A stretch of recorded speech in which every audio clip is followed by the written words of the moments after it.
TV Makers is sponsored by RIMS, the Albert-vetted digital releasing platform. Welcome back to TV Makers. I'm Ashley Golder, and each episode I dive into the role of a leading industry professional, uncovering what they actually do, and more importantly, how they do it, so we can learn from their experience before taking those next steps ourselves. This episode's a bit different. I had the pleasure of speaking with Andy Harrower, CEO of Directors UK. The first half of this conversation covers what Andy does as CEO, the work Directors UK does for the industry, the realities of his role, and the challenges facing freelancers right now. The second half looks ahead. AI and copyright, government involvement, digital first and branded work, and the things that are quickly shaping where our industry is heading. So don't miss that. I think it's an incredibly important conversation to hear as we move into 2026. So stay tuned right after this. I am so excited to say this series of TV Makers is sponsored by RIMS, the industry's digital releasing platform, and honestly, they're a game changer. Whether it's contributor releases, location agreements, material licenses, and more, RIMS makes it all safe, secure, and paper-free. It's fully GDPR compliant and Albert vetted. I have used RIMS on loads of productions, and it just makes everything that much smoother. So leave your paper releases behind and head over to rims.tv to find out more. Andy, welcome along to TV Makers. Thank you for having us in, where are we? Holborn in London. We are. In the Directors UK HQ, in the Members Lounge. That's right. I want to preface this chat because I think anybody listening might get the idea that this is a promo of Directors UK, when actually I think one of the reasons why I wanted to talk with you is because I think you'll give us a nice rundown of what kind of year we've had and the year coming up now in 2026. Yeah. Well, I'm not a fortune teller, but yeah, I can certainly give you my thoughts and tell you more about what we've been doing to look after and support our members who are, among the best directors in the world.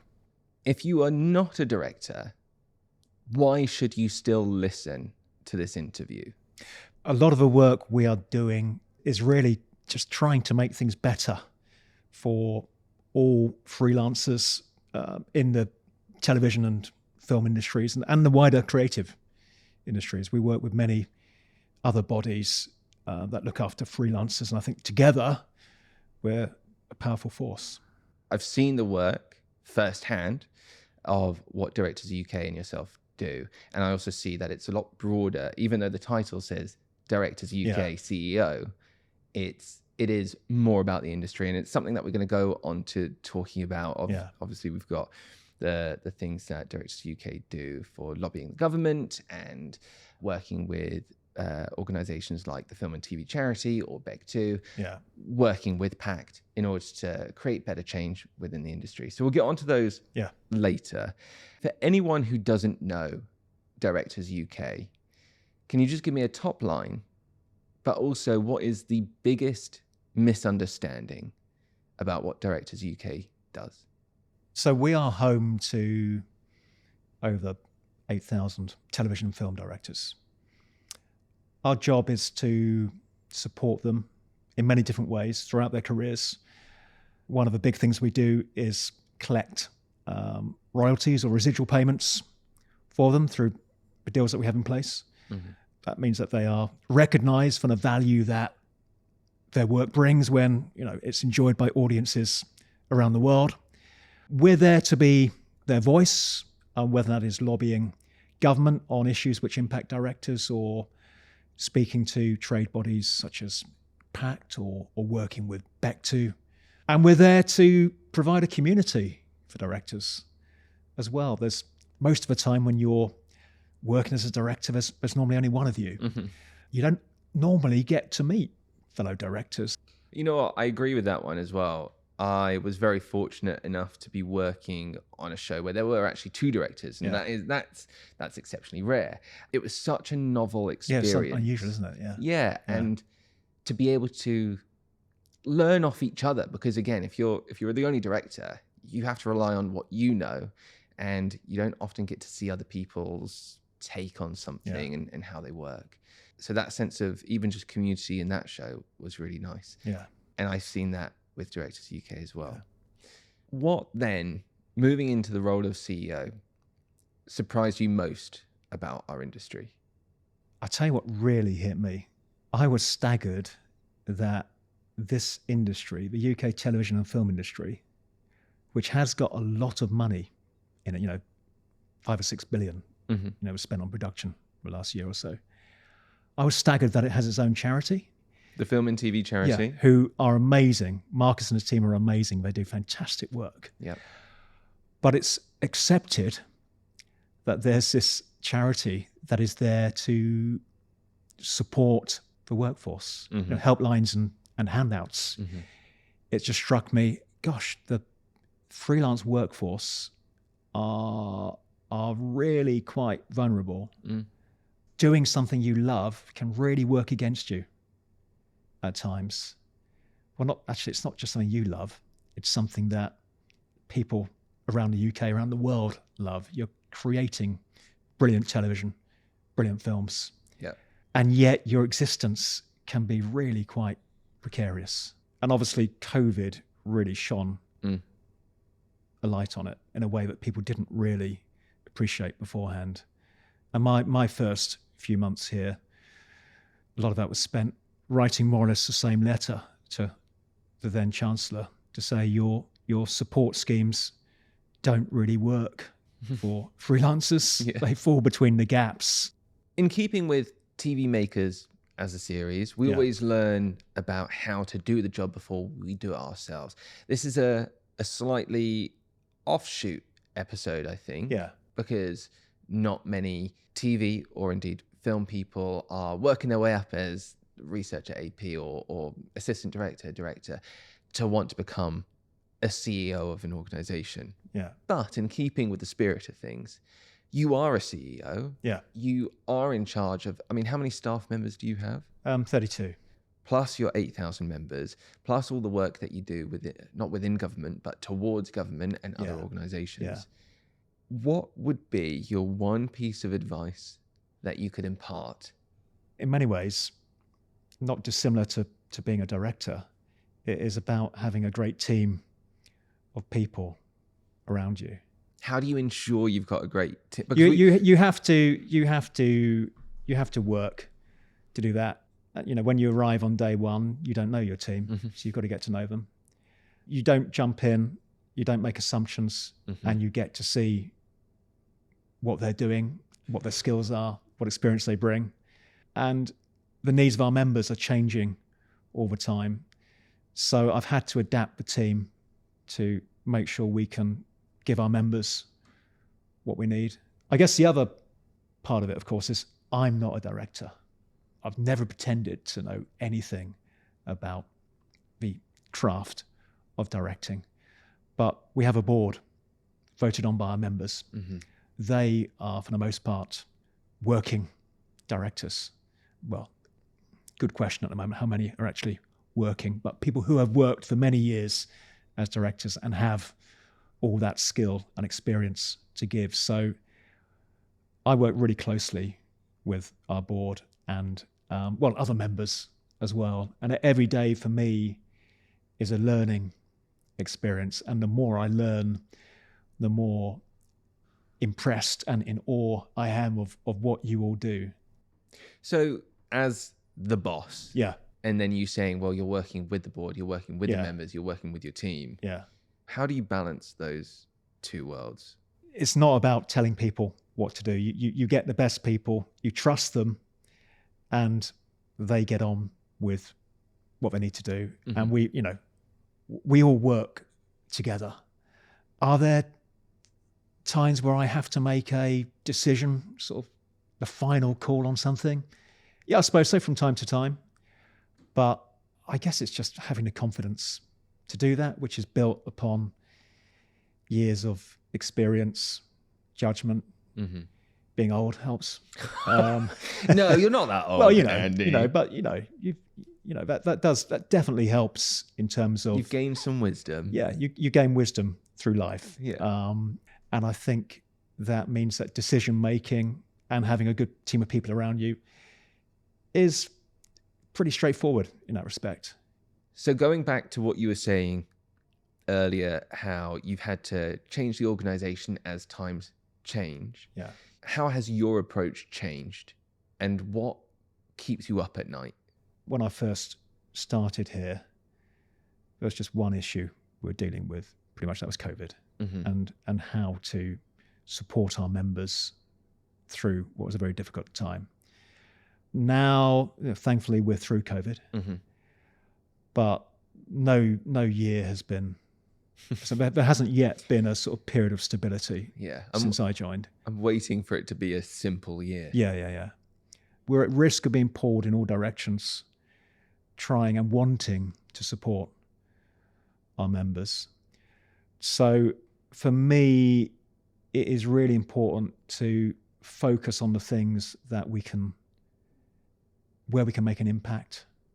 So for a start, making sure that we can continue to get the best deals for our members for their copyright, for all the reasons that we know they are vital means of support for people when there's gaps in between work. Yeah. Making sure that we are a voice for our members, and we can stand up for our members at times, at tricky times like this. There's a lot of imbalance. If you haven't worked for months, there's a risk that you will put up with anything, just to get a role, or you'll put up with being treated poorly whilst you're doing that job, because you've just got to hang on to it. And also, you're a freelancer. Yeah. So, you will probably feel the need not to rock the boat. Most of the time, that's fine. But when there are times when you're in an environment where people aren't being treated well, the director and other freelancers are a lot of risk there. Yeah. And that's where we come in to try to support them, either on a case-by-case basis, and we've got people here who, you can pick up the phone and speak to them and they will help you, or at a industry level. So Andy, we can't get around the fact that your organization is called Directors UK. Yeah. And as the industry is moving on, often quicker than we can keep up, everything is becoming more accessible, more fragmented. In my world, quite often a production will start without a director, and they will have the look of the series. They'll have ideas of what the format's going to be, and they'll bring on a director 2 days before the shoot, and then you're shooting for 3 months, and then hope for the best, everything works out. I've got opinions on that, but let me throw that over to you first. Why do you think, both in film and TV, dramas, live, entertainment, factual, scripted, why do and should directors matter in 2026 and beyond? We're in a really noisy world. Everyone is competing for people's attention. If you want that, you want to make sure you've got someone that is bringing your production to life, supporting it all the way through, so that it can be as brilliant as it needs to be. We constantly hear from our members about shortcuts or false economies being made. So pressure on budgets means that prep time gets shortened, edit time may get shortened, but there are costs to that. I think a lot of those costs aren't seen. So if prep is squeezed, the director will still do a brilliant job. You won't see the hours and hours of extra work they've had to do. You won't see the mental stress they've had to go through. But directors want to make the very best programs and films. So they will pull out all the stops. And we're lucky that we have got these brilliant directors that can do that. But it can be at breaking point at times, and there's a cost to that. You've seen the figures from the film and television charity, around mental health. 12% of people who respond to that survey, people working in TV and film, think that it's a healthy, mentally healthy place to work. Just 12%. That's crazy. That's, yeah. 88% think, based on that logic, it's an unhealthy place to work. Exactly. Moving back to the positives, I think of one of our members who said to me something like, if I had £1 for every time I'm told the script's so good, it could shoot itself.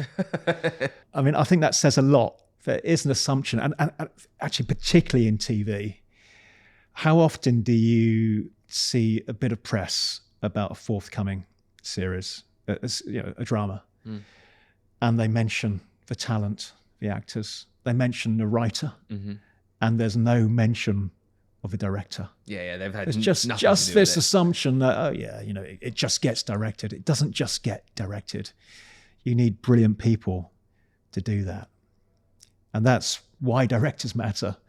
But it's not just in scripted; it's across all genres, and making sure that directors are involved at the earliest stage is really important, and at the later stages as well. I mean, even in studio shows, I've heard of from directors. They've been brought into a new quiz show, and this beautiful set has been built, and then they'll be like, "We're going to put a camera, because there's no space for a particular shot."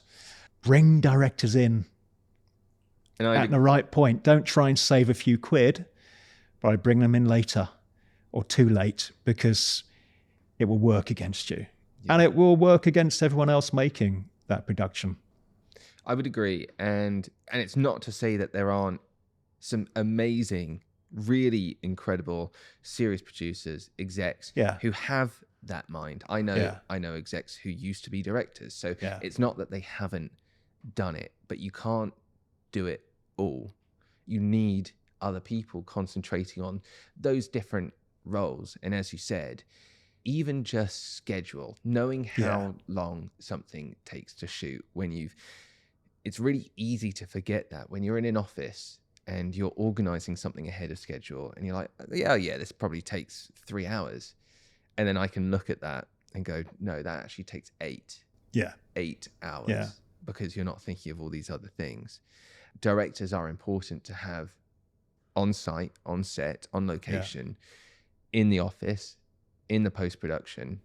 But that job is eroding, I think. In some areas. Oh, go on. There are some areas of factory television where we've seen that, where years ago the director would have seen it all the way through from start through to from prep all the way through to the edit. There are some areas where the director isn't in the edit. You hear people saying, how do up and coming directors know which shots to get if they've never sat in the edit? So that's got its own problems. And you can see it with new directors in my world. If they've not been into an edit, they might be great on location, but they're not thinking about the shots that they need in the way that you would if you knew that you were about to screw yourself over when you go into an edit. Okay, so in some of the industry, the director role is being eroded, maybe less so in film. That's still... I just want to be careful about, talking us down here, because I think most people working in this industry know the importance of having a really competent, experienced and talented director. But again, you go back to, you talk about some of those constraints about, that's going to take 8 hours, not 2 hours to get that set up. That price isn't always seen, because as directors, you will do whatever it takes to work through those constraints. Because firstly, you care, you want to make something good. But secondly, you're a freelancer. It's going to have your name on it. Even if it's a bit average, you don't want, that impacts your, potentially the rest of your career. How you work under that pressure. You probably don't tell yourselves you're under that much pressure, which probably helps. But you are, and it's impressive that you work like that, because that's high stakes. I come into work, I can have some average days sometimes, but no one's judging me on that day of work. My performance is measured by what I deliver over time. It's quite forgiving in that way. Yeah, when every Your world isn't forgiving at all. No, you've definitely got multiple people looking and critiquing your work and often saying, why didn't you do it that way? Yeah. And there'll be a reason. There always is a reason. Yeah. Along those lines then, what is Directors UK doing to make sure that the director role isn't eroded and is given the stake that it's supposed to have in order to benefit everybody, not just the director, but for the production themselves? I guess there's lots of ways we do that. On a very sort of practical level, we've got the Directors and Producers Forum. And that meets with? We're packed, BBC Studios, ITV Studios, and we talk about, because we have our own members around the table, we talk about some of those issues, hiring practices, working practices, scheduling, working hours, credits, those day-to-day things that impact the role of the director. We work really well together, actually. That's one thing I would say. People come to those meetings with a desire to sort of get things done and make things better for everyone. Often, in our negotiations, of course, it's going to be us on one side of a table, packed and the broadcasters on the other. But in practice, when you guys are working together, you're going to be working very closely with your producer, your execs, to make that production brilliant. And that's how we try to work in that forum. It doesn't always happen that way. There can be some sort of low moments at times, but so one of the things that's come out of that forum is what to expect when you're a production company hiring a director, what to make sure you've got covered, such as protecting prep time, such as making sure that the director has a contract before they start the job, making sure that the credit that the director's going to get is agreed up front, who's going to be making decisions about, I don't know, casting or contributors or music. So we've tried to, as much as possible, not so much standardize that, but agree a set of minimums. Of expectations as to what a director should do and also what a producer should do and expect. Yeah. I should say I've been privileged enough to be in those forums and work with yourself, the producers, as to what those guidelines are going to be. And I think what was really important for me is that it shouldn't be the us and them. Yeah. And then it was a working together. Yeah. The issue, Andy, are the people not in the room who might not want to adhere to those guidelines. How do we as an industry still work together and still make sure that freelancers in general, not just directors, but freelancers in general, do have those working practices adhered to for the bad actors? And I'm not saying everyone is a bad actor. No. It's in every single industry. Yeah. How do you deal with that? When you're in those meetings, pretty much everyone around the table is a decent person that is there to just try and make the world a slightly better place. Yeah. The trouble is that there are bigger structures in place and bigger forces at play, not least the need for money to be made. In the current economic climate, when budgets are under pressure, when margins are getting slimmer, that's where that risk of people being badly treated gets higher. Whether intentionally or not. Yeah. But it still has a negative impact. It does. Going back to what you were saying about 12% think that it's a good place to work. Yeah. So part of our role is to work with those organizations and work collectively with others in the industry to, support freelancers. As a successful CEO of a large organization, how do you stop that just becoming a talking point? Something that just gets talked about and talked about and talked about, eventually disappears. When things start sounding performative, when it sounds like people are just saying things because it sounds caring but actually doesn't deliver anything, I think you've got to call it bullshit. out. I mean, my words, you're too polite to say that. Yeah, but you're right.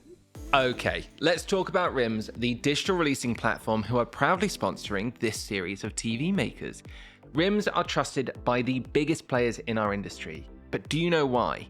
They streamline every release your production requires. We're talking contributors, locations, materials, NDAs, self-declarations, and even audience consents, all from a single platform. You can use a RIMS iPad, which makes things quick and easy, but one of my absolute favorite features are the QR codes. If you're in a hurry and have multiple people to release, you can have your contributors scan a QR code, sign on their own phone, and you're done. Dozens, if not hundreds of contributors released in minutes. RIMS works online and offline anywhere in the world. It's fast, flexible, and fully GDPR compliant.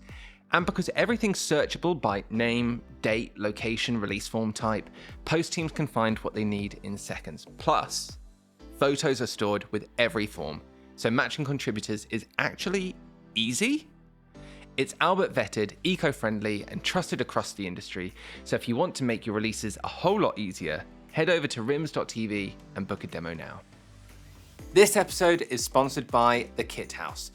As a director, I'm always needing to rent kit for my next project, whether it's a fast-paced run and gun shoot or a full multi-camera studio rig. The Kit House has always been my go-to rental house, not just because their kit is solid and reliable, but because they're owned and run by working broadcast professionals. So if I've got a question about a tricky setup or need advice on the best gear to get the best result, they're always there to help figure it out and make the job that much easier. So the next time you're setting up a project and want reliable, brilliant kit to make it happen, pop into their Brighton branch or head to kithouserental.co.uk. This series is supported by Directed by Good, a social impact production company turning great stories into good causes. And what's amazing is they donate up to 15% of every project fee to UK charities. So by working with them to edit this podcast, we've already helped raise funds for some incredible organizations, which I love. They believe every story has the power to do good. So if you want your next project to create real change, get in touch at info@directedbygood.com. 3-4 years ago, there was the Coalition for Change, Yep. who came up with what's called the Freelancers Charter, which was a kind of code of practice for how to treat freelancers in the TV industry. And there's some great stuff in there, which if put into practice, could really make a difference. Going back, 3 years ago, my question in the meetings was, okay, so we've got this charter. That's great. Who's using it? Can you tell me one thing that you're doing different now, having signed that charter, you weren't doing before? What have you started doing, or what have you stopped doing? And then you get silence around the room, because people, the real risk with these things is that sort of people get obsessed with the sort of mechanism. So I see part of my job as just making sure we keep those things alive. It would just be tragic if at the end of, all this work that Action for Freelancers is doing, if a set of guidelines was produced, which then over time just got forgotten about. Now, I'm not saying that they're just going to be producing guidelines. It should be a lot bigger than that. At the minimum. At the minimum. The one thing I would say, the one thing I am encouraged about, is that freelancers are being talked about in a way that they weren't even 2 or 3 years ago. At a government level now. Well, we'll come to that. Well, no, let's talk about that. Do you want to come to it now? Yeah. Why not? Yeah, so, and I'll put my hands up. I don't know enough about this. Yeah. The government are now putting in a freelancer champion. Is that right? That's the title. It sounds like a very grand title. Sounds, if I'm honest, another title that sounds like a lot of fun as a title with not a lot of action. Yeah. And I hope that's not the case. What is a freelancer champion? What are they supposed to do? And how are they helping freelancers in TV? Well, yeah, let's talk about what they're going to be doing, because the role's not been appointed yet, but it's been committed to. Mm-hmm. You could say this goes back to COVID and before, but COVID exposed that when policies have been developed, not enough people in government understand how those might work or not work for freelancers. And this freelancers as a whole in the UK. We're not talking about just TV. No, we're not, but it's come about from a push by Creative bodies in the industries. creative industries. Okay. So there's going to be a big focus, we would hope, on creative freelancers. But things like pensions or sick pay or applying for a mortgage, none of those things work very well when you're a freelancer.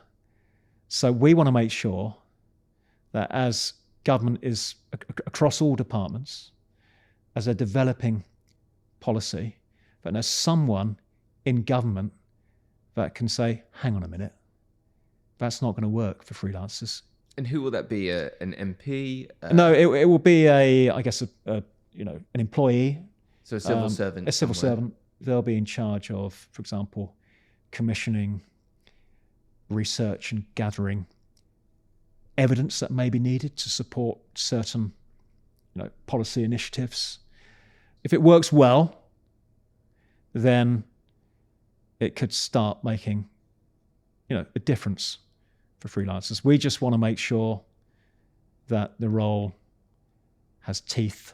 And how are you getting involved in that? As an organisation, as Directors UK, you could go, well, the government are doing that, so we'll just leave them to it. But that's not happening. No, we wouldn't just want to leave the government to it either. Yeah. And we I'm not just talking about this government. We never just leave governments to it. You want to make sure that you are being a voice across everything relevant to your members, to your government. That's a big part of our job. But yeah, we, along with other organisations such as BEC2, ALCS, and others, we were collectively campaigning for a role like that. We didn't call it a champion. We were after a freelance commissioner, but let's not worry about words. It's what they do. Sounds better. If I'm honest, though, a champion feels like you can do it, which is why I'm I get that. We've also been part of a sort of cross-industry group that's been working or feeding into DCMS to develop the terms of reference for what that is DCMS? role. Sorry. So Department of Culture, Media and Sport. Sorry about that. With you. As we speak today, that's with them. So we'll probably hear more about what a final role is going to look like this year, 2026. Okay. So do you think then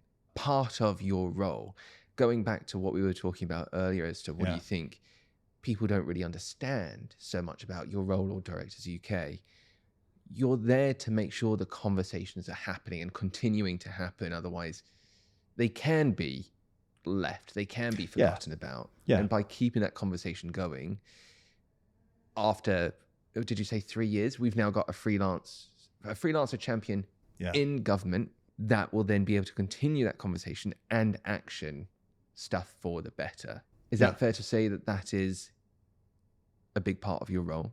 Yeah.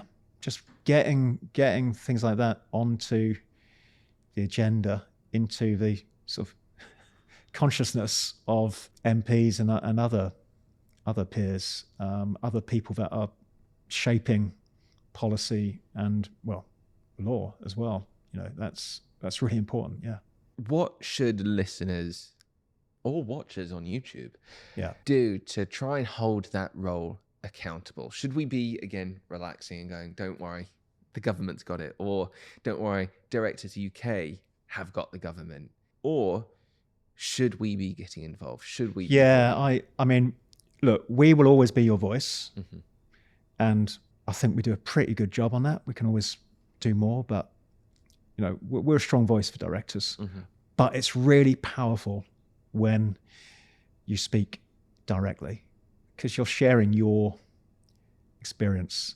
There's a group of directors I'm working with at the moment who are meeting with their MP to explain just how difficult it is being a freelance director at the moment, and the lack of support that they have. Is that to help advise as to what that freelancer champion in government needs to do, or is it just? It's more general than that. It's just making sure that your elected MP understands that this is an issue.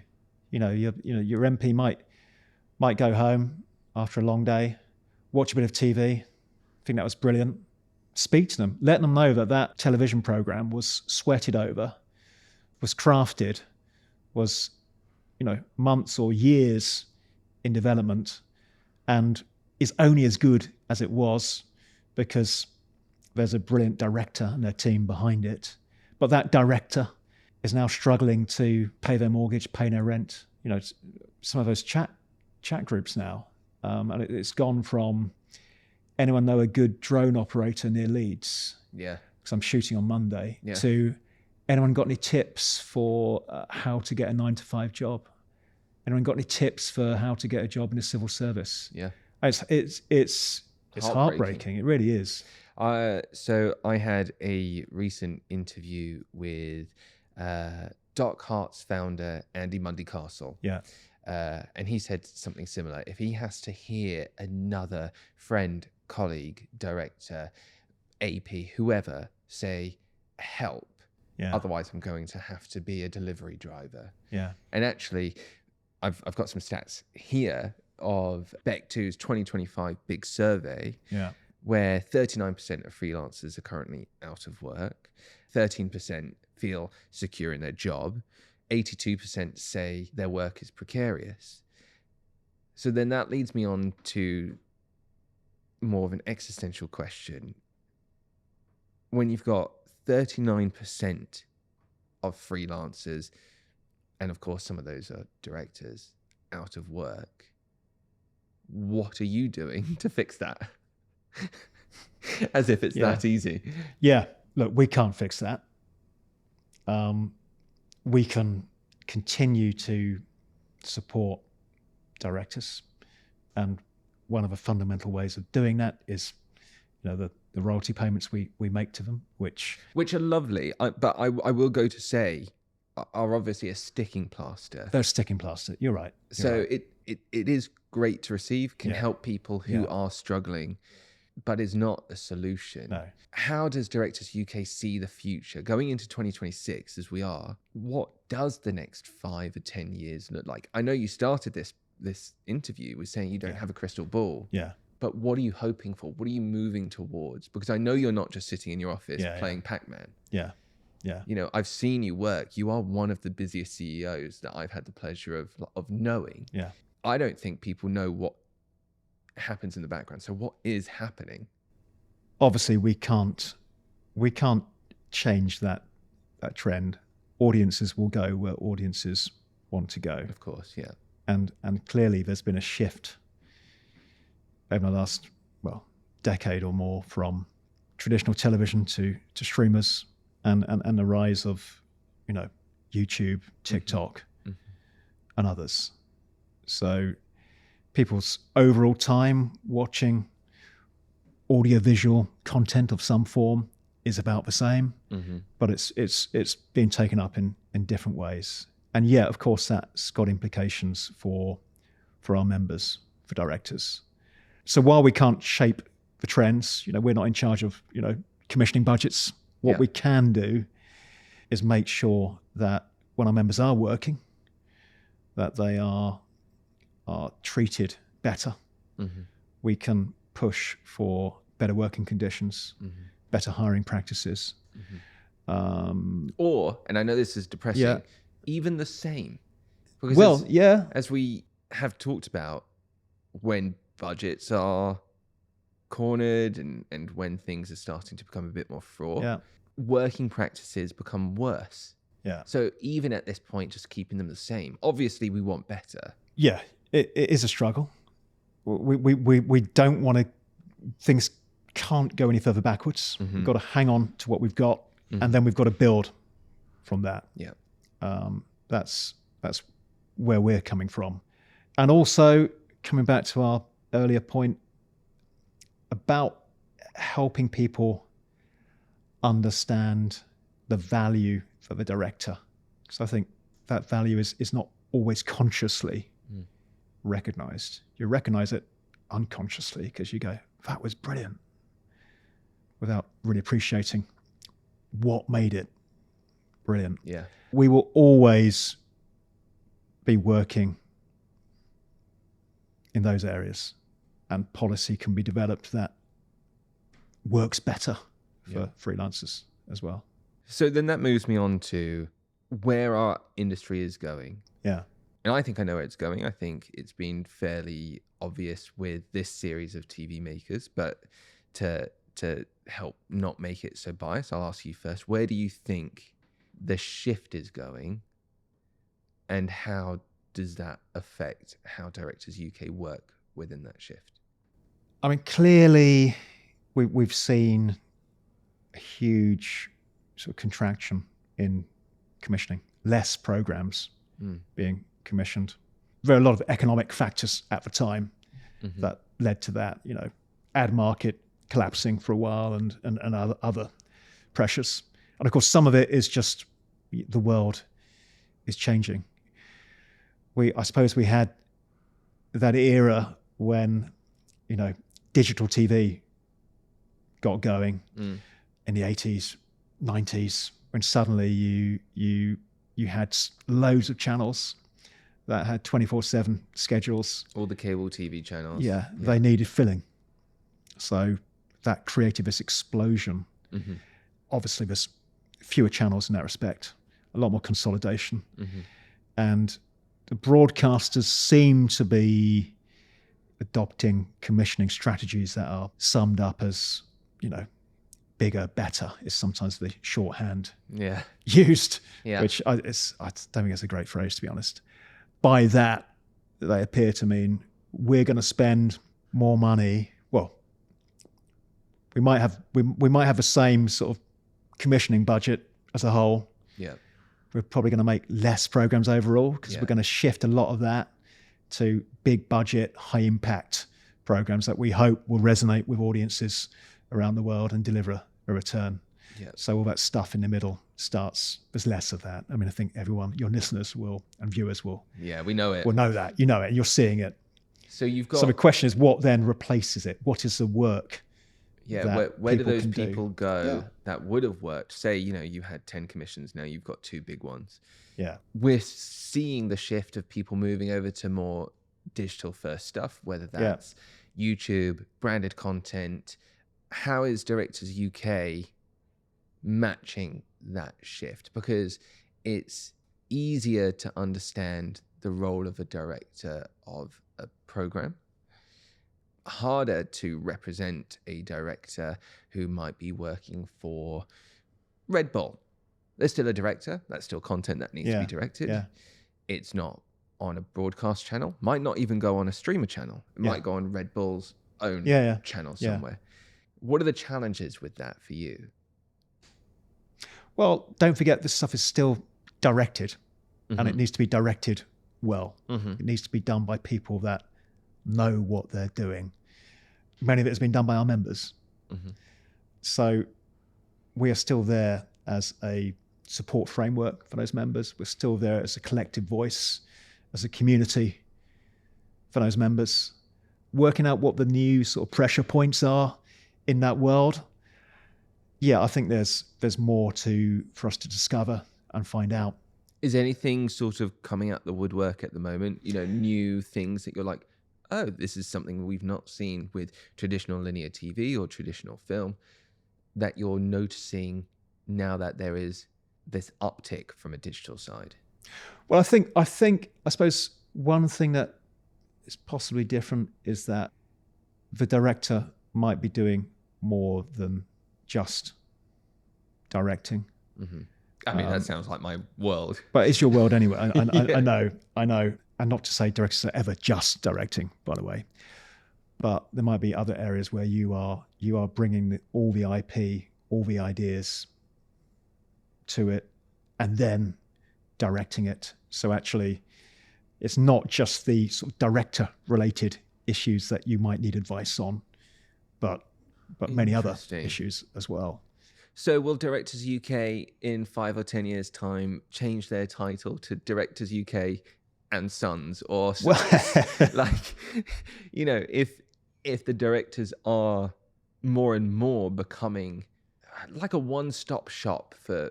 Yeah, I mean, we can't stay still. So we will adapt. But also, let's not forget that the fundamentals remain the same. Whether you're viewing it on a huge screen, cinema, phone, it's still got to be engaging. It's got to look brilliant. Mm-hmm. It's got to have a story. It's got to sound brilliant. All of these things are your craft. Is this exciting for you or scary? Because the rhetoric that we have heard over the last couple of years, quite rightly, people have lost their jobs. It almost came out of nowhere and people haven't worked. But now we've been in it. We're unfortunately, for better or for worse, used to it. Yeah. And now it does feel hope. There is some hope that actually now that we're used to it, we understand where the changes might be coming, that we are moving towards digital. We'll still have traditional linear. We'll still have films, dramas. Is the general vibe within Directors UK organisation and members that this could be new ground to break? Or is it still quite scary? And is this something we should be resisting? Well, I don't think we should resist it. There's opportunity there. Mm-hmm. How much opportunity there is for how many people, I think that's all to be worked out. We've seen... That made my stomach feel weird for some reason. I'm like, oh no. Yeah, okay. It's a tricky one to answer. Okay. But content doesn't just create itself. It needs brilliant directors. That's what we've got in our membership.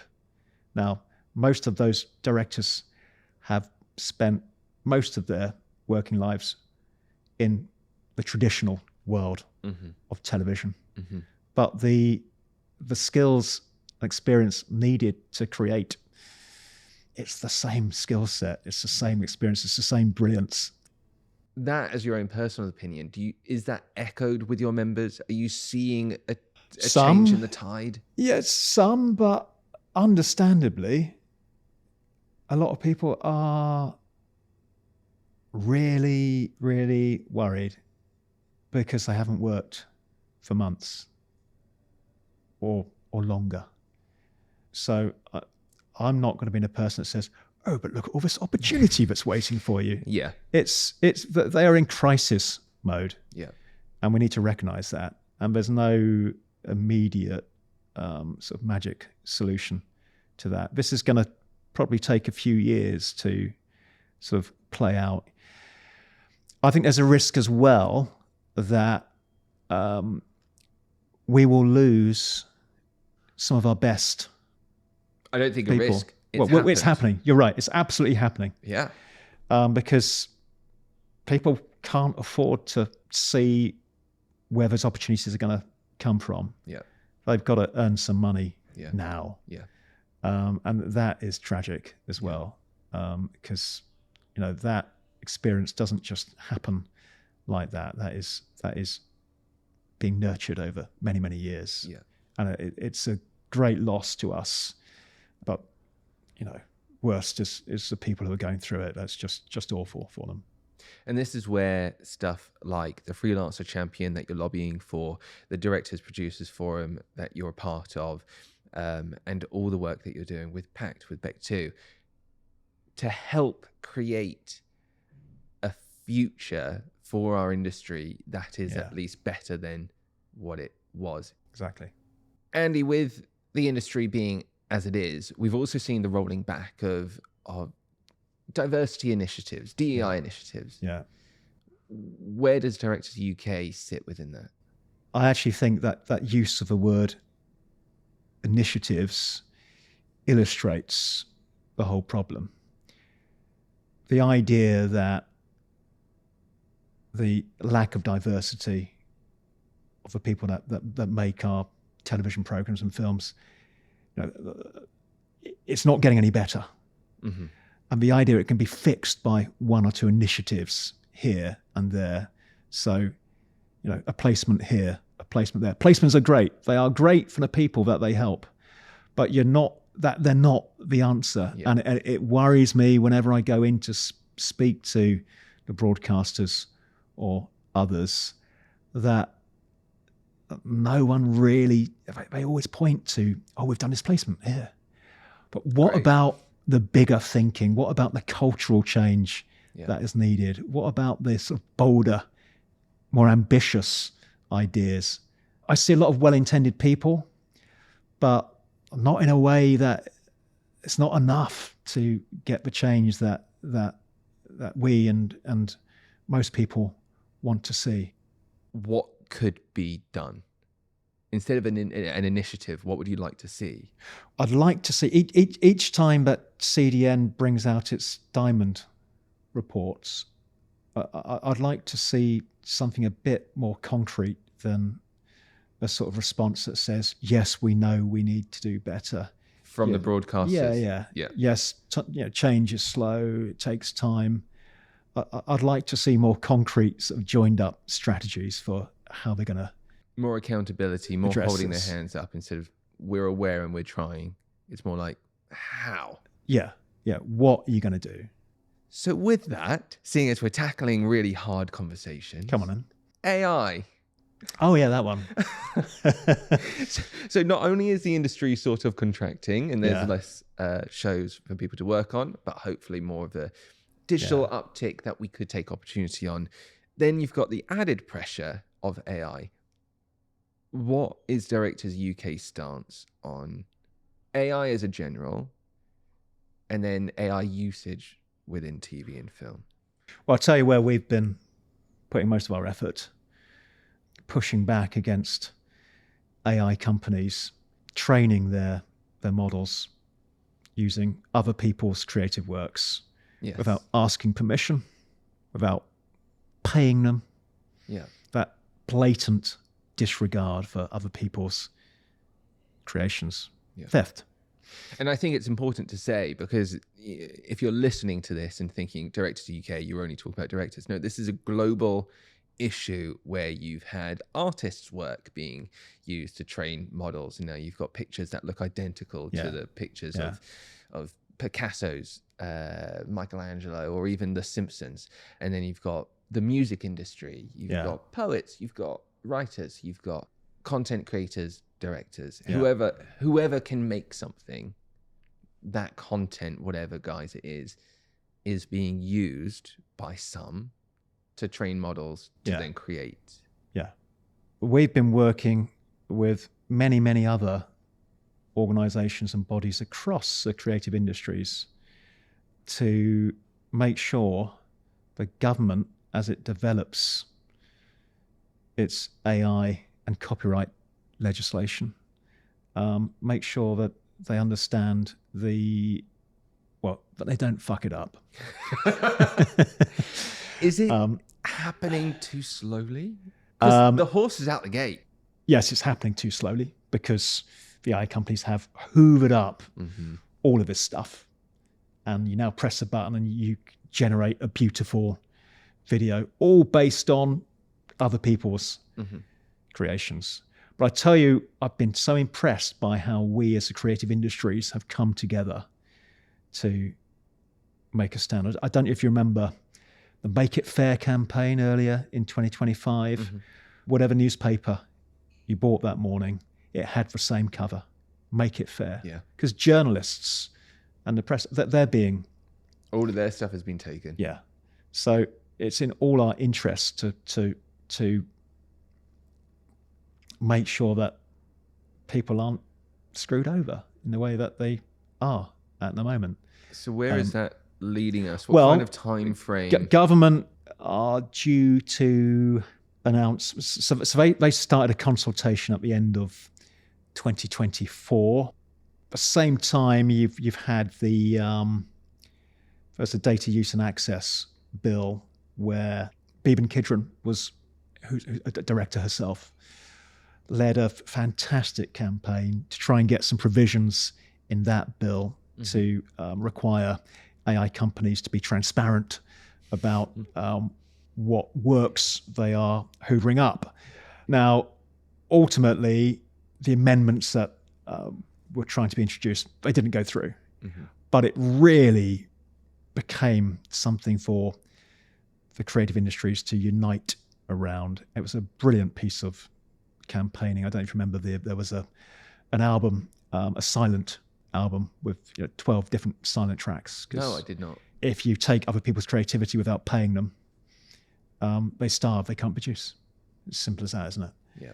If our government was tempted to listen more to the AI companies than to the creators, I think that balance is also on a more even footing at the moment. They know they have to listen to creators and owners of creative content.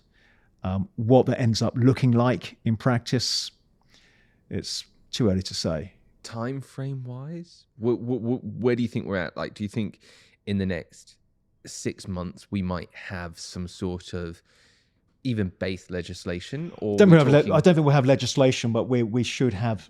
I would hope there's a clearer. But the government has made its intentions of how it's going to deal with this clearer, because at the moment it's what does everyone think? Along with the trouble is, it wasn't just what does everyone think. It was what does everyone think. By the way, we think this is a way to do it, and that way that they were favouring would not have been a good way, because it was basically saying anyone can use your content, your piece of creativity, unless you opted out, and that does not work. That's not fair practice. It's not fair. Anyway, it's totally inverting the concept of copyright. Yeah. So we're running out of time, Andy. Thank you for your time that you've given us. So for the last couple of minutes, I just want to know, where do you see, this is probably the biggest question, where do you see the future of our industry? Where is the hope? What should we be leaving with after this conversation? The hope for me is that we still create, and our directors create, just some amazing television, some amazing films. I think we do it brilliantly here in the UK. On the positive side, there's always going to be an insatiable demand for great television, great films. The industry behind that is changing. Routes to audiences are changing. And that impacts directors and many, many others in the industry. So as Directors UK, we will continue to hold the industry to account, work with broadcasters, streamers, Pact and others to make sure that the director has the voice that they need. We'll continue to make a noise with government and others to make sure that the director, as a creator, as a freelancer, is understood. The value that directors bring is understood. That will never change. We will keep doing that. We'll keep being that voice for directors. But we're going to have to keep adapting, because things are changing so quickly. So no matter what that industry looks like, Yeah. Directors UK will still be there to make sure that there is positive change. Absolutely. Andy, thank you so much for being part of Thank you. TV Makers. It's been a pleasure. Thank you. And there we go.